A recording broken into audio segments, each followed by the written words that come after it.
केंद्रीय मंत्री और अपना दल एस की प्रमुख अनुप्रिया पटेल मिर्जापुर लोकसभा सीट से इस बार फिर से चुनाव लड़ रही हैं, लेकिन उनकी मुश्किलें बढ़ती नजर आ रही हैं। कुंडा विधायक रघुराज प्रताप सिंह उर्फ राजा भैया की पार्टी जनसत्ता दल मिर्जापुर में अनुप्रिया पटेल के खिलाफ प्रचार करेगी।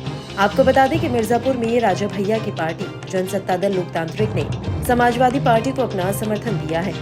सूत्रों की माने तो राजा भैया ने 22 मई को पार्टी की एक मीटिंग बुलाई थी और वहां के जिला अध्यक्ष को सपा प्रत्याशी की मदद करने का निर्देश दिया था।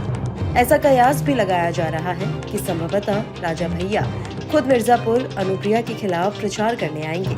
दरअसल अनुप्रिया पटेल ने प्रतापगढ़ की एक जनसभा में अब ईवीएम से राजा रानी बनने की बात कही थी। आपको बता दें कि केंद्रीय मंत्री अनुप्रिया पटेल ने बिना नाम लिए राजा भैया पर खूब तंज कसा था।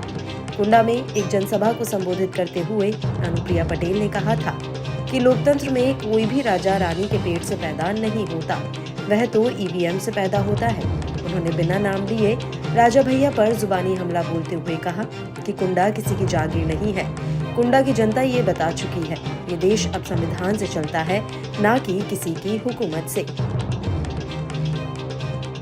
लोग जान चुके हैं हमारा जो रुख है, लेकिन जो सीटिंग कोई किसी को कोई भ्रम नहीं है। हमारा जो रुख है सब लोग जान चुके हैं। बड़े अच्छे से मतदान हो रहा है, शांतिपूर्ण ढंग से हो रहा है और आप लोग का भी आभार कि आप आए यहाँ। लेकिन राजा साहब हवा का रुख तो राजा साहब ही बताएंगे।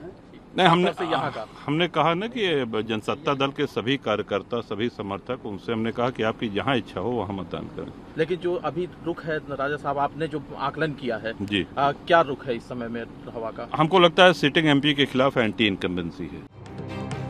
इस बयान के बाद गुस्साए राजा भैया के समर्थकों ने पहले तो अनुप्रिया के इस बयान का विरोध किया, लेकिन जैसे ही राजा भैया का अनुप्रिया के बयान पर प्रतिक्रिया आई, जनसत्ता दल के कार्यकर्ता अनुप्रिया के खिलाफ चुनाव प्रचार में जुट गए। कौशाम्बी लोकसभा चुनाव खत्म होने के बाद जनसत्ता दल के कार्यकर्ताओं का प्रतापगढ़ लोकसभा की तरफ बढ़ चले हैं। बता दें कि प्रतापगढ़ में गुरुवार यानी 23 मई को समाजवादी पार्टी के राष्ट्रीय अध्यक्ष अखिलेश यादव की जनसभा है।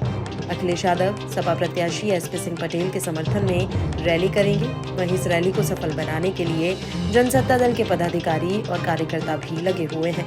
जानकारी के मुताबिक जनसत्ता दल के करीब 5 से 7 हजार कार्यकर्ता अखिलेश की रैली में मौजूद रहेंगे। एक जो बयान आई थी अनुप्रिया पटेल ने, खास तौर से जो बयान दिया था राजा और रजवाड़ों को टारगेट किया था, उन्होंने क्या कहना है आपका उस बयान को लेकर के? देखिए, रजवाड़े तो 7-8 दशक हुए समाप्त हो गए और 7-8 दशक के लगभग से भारत में लोकतंत्र है।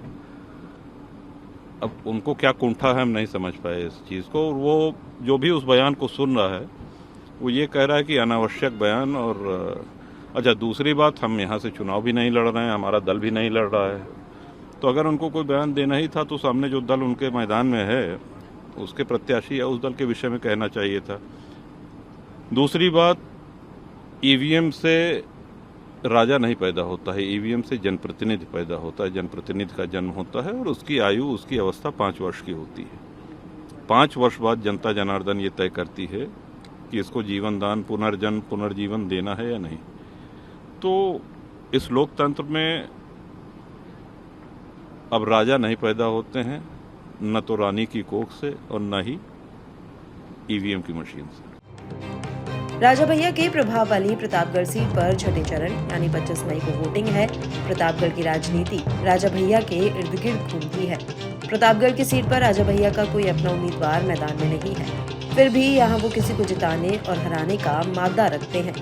आपको बता दें कि बीजेपी और सपा दोनों ने ही राजा भैया के समर्थन की उम्मीद लगा रखी थी, लेकिन कुछ दिनों पहले वो किसी के पक्ष में कोई निर्णय लेने के बजाय न्यूट्रल रहने का फैसला कर चुके थे और अपने समर्थकों में भी बकायदा इसका ऐलान किया था। वहीं अब राजा भैया ने प्रतापगढ़, इलाहाबाद और मिर्जा सीट पर समाजवादी पार्टी के प्रत्याशी को समर्थन देने का संकेत दिया है।